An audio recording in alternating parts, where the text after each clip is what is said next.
Fala, gurizada do primeirão, como é que estão vocês? Tudo bem? Então, turma, chegando, no nosso último trimestre de 2020, estamos na reta final. Espero que vocês todos estejam bem, estejam aproveitando as oportunidades que vocês estão tendo da forma com que é possível, não é? E hoje a gente vem então trazer para vocês mais uma videoaula, abrindo então nosso terceiro e último trimestre. E o que a gente vai ver hoje? O que nós temos para trabalhar hoje, para debatermos? A gente vai falar um pouquinho sobre uma nova grandeza física que vem a ser o impulso. A gente troca então nossa matéria, ainda dentro da mecânica, não é? Porém, agora a gente vai parar um pouquinho com a energia, vamos parar um pouquinho com as definições de força e a gente vai definir essa nova grandeza física que é o impulso. Esse impulso, ele pode ser calculado, ele pode ser trabalhado por uma força constante ou ele pode ser trabalhado com uma força variável. A gente vai aprender a lidar com essas duas situações, a calcular o impulso de uma força constante e trabalhar também com o impulso gerado por uma força variável.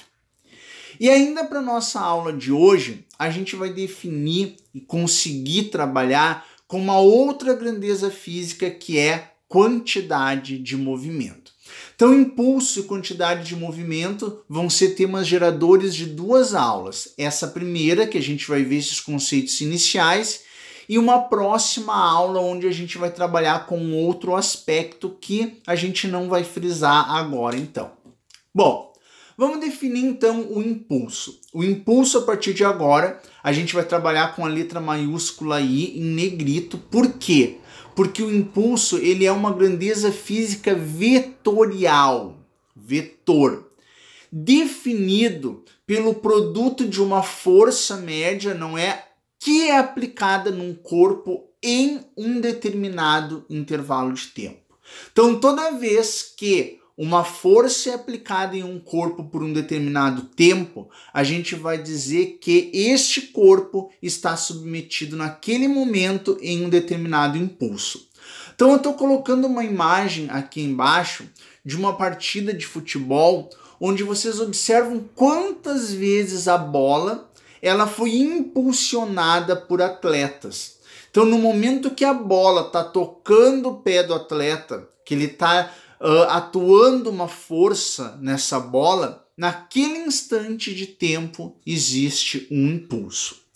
O que é importante a gente frisar, a gente lembrar? Que o impulso não é força, tá bom, gurizada? Frisem bem isso. A gente já trabalhou com uns 10 tipos de força no decorrer do nosso segundo trimestre e o impulso não está entre elas, porque ele não é força, mas ele é sim a interação dessa força em um determinado tempo num corpo, produto dessa força pelo intervalo de tempo. Então volto novamente a figura ali do lado, cada vez que o atleta está aplicando uma força na bola em um determinado tempo, esta bola está sendo impulsionada. Tudo bem? Bom, turma, na nossa definição de impulso, eu disse para vocês que o impulso é uma grandeza física vetorial. Como toda grandeza física vetorial, então, ele tem que ter em primeiro lugar um módulo, que na sua definição já foi descrito. O qual é o módulo? Como que eu calculo o valor numérico do impulso? Multiplicando a força pelo intervalo de tempo. F vezes ΔT, como está aqui do lado. As unidades, força em Newton e ΔT em segundo. Se a gente abrir essa força em massa vezes aceleração, a gente observa que seria quilogramas metros por segundo. Essas duas, então, são as unidades que podem ser utilizadas para o impulso. Mas como uma grandeza vetorial, ele tem também direção e sentido. Quais são eles, a direção e sentido? O mesmo da força geradora, o mesmo da força que causou o impulso. Então eu trouxe aqui embaixo uma charge, não é, da turma da Mônica, onde o Cebolinha fala assim: pensa rápido, Mônica. E ele impulsiona uma pedra em direção a ela. No momento que ele está tocando a pedra, existe um impulso. No momento em que não existe mais esse contato, não existe mais impulso. O que passa a existir é a velocidade da pedra em uma determinada direção. E a Mônica, ela rebate com o Sansão essa pedra. Ela impulsiona essa pedra numa nova direção e num novo sentido, que é em direção ao Cascão. Então achei interessante mostrar essa charge para vocês, que define e mostra bem a direção e o sentido do impulso. Como calcular? Força vezes ΔT.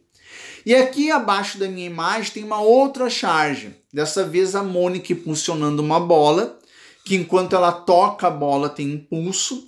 A bola, ao tocar a parede, tem uma outra força que é a normal, a gente já estudou, que impulsiona a bola também em direção à Mônica, mudando a direção e o sentido, então, dessa bola, dessa esfera. Então, 2 impulsos nessa imagem para a gente trabalhar. Tá claro, gurizada? Impulso, então, grandeza física vetorial, que tem módulo, direção e sentido. E que não é força. Essa equação, força vezes ΔT, é quando essa força for constante. Mas agora vem a pergunta aqui do lado. E se a força variar? Se a força aplicada no corpo não for constante, como que eu vou calcular o impulso? Aí, a forma que a gente tem para calcular o impulso tem que ser a partir de uma área gráfica, de um gráfico F vezes T. Então, graficamente, o impulso é dado pela área gráfica da força em função do tempo, como mostra a figura aqui abaixo da minha imagem. Então, aqui, inicia-se com uma força que ao longo do tempo vai aumentando, ou seja, ela não é constante. E a gente tem aqui um trapézio, poderia ter um retângulo, poderia ter um quadrado, qualquer outra figura geométrica que se forme, a gente calcula através deste gráfico F por T o impulso. A área gráfica, então, é o impulso. Eu comentei que poderia ser um quadrado. Poderia, mas no caso de um quadrado ou retângulo, a força seria constante. E pode também, além da equação, ser calculada através dessa área gráfica. Tá claro? Junto com o impulso, a gente trabalha com uma outra grandeza física que é chamada de quantidade de movimento, que nós vamos representar pela letra Q. A quantidade de movimento, ela também é conhecida como momento linear.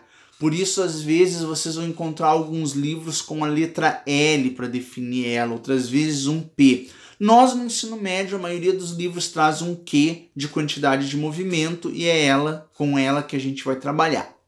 Mas o que é a quantidade de movimento? Ela também é uma grandeza física vetorial e ela é definida pelo produto entre a massa de um corpo e a velocidade com que esse corpo possui em um determinado momento. A massa dada em quilogramas e a velocidade dada em metros por segundo. Então a gente tem aqui embaixo da minha imagem um carrinho que ele passa a ser impulsionado por aquela esfera que bate nele.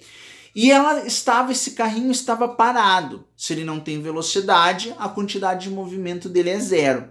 No momento que ele é impulsionado, ele passa a ter uma quantidade de movimento, porque ele passa a ter velocidade. E massa com velocidade é a definição da quantidade de movimento. Assim como o impulso, gurizada, ela é uma grandeza física vetorial. Como que eu calculo, então, o módulo, o valor numérico da quantidade de movimento? Massa vezes velocidade. A massa em quilograma, a velocidade em metros por segundo. Vocês devem, se prestaram atenção ou se lembram, observar que esta é uma das unidades de impulso. Como assim? Quilograma metros por segundo, afinal de contas, é a unidade de quantidade de movimento ou é a unidade de impulso?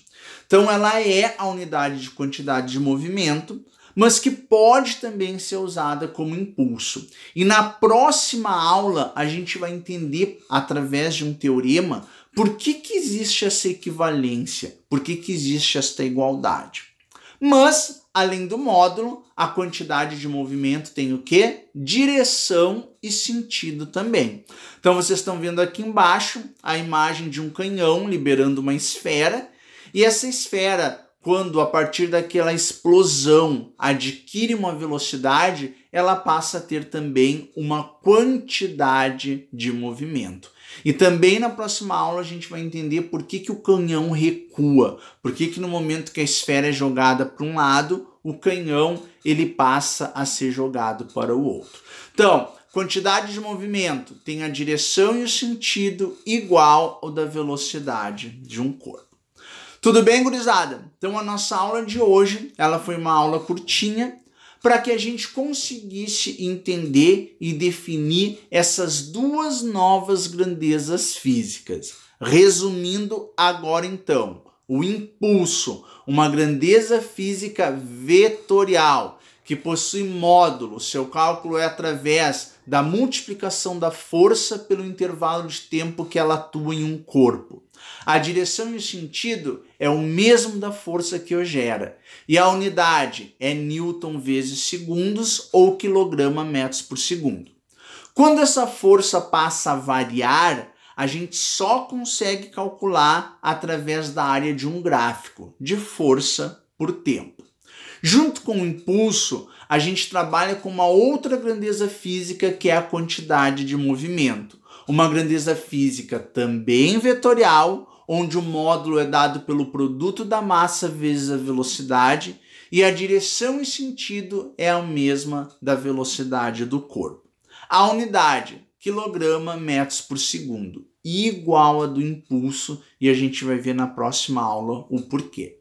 Então, para esta semana, turma, trabalhem bem com esses dois conceitos. Se vocês quiserem pesquisar mais coisas na internet, o façam. Deem uma olhada no nosso livro texto, na nossa apostila resumo, para que na nossa próxima aula, semana que vem, a gente avance acerca desses dois conceitos físicos. Tá bom, gurizada do primeirão? Continuem se cuidando, fiquem em casa se possível, se sair com todos os cuidados de higiene necessários. E um abração para cada um de vocês. Até a semana que vem.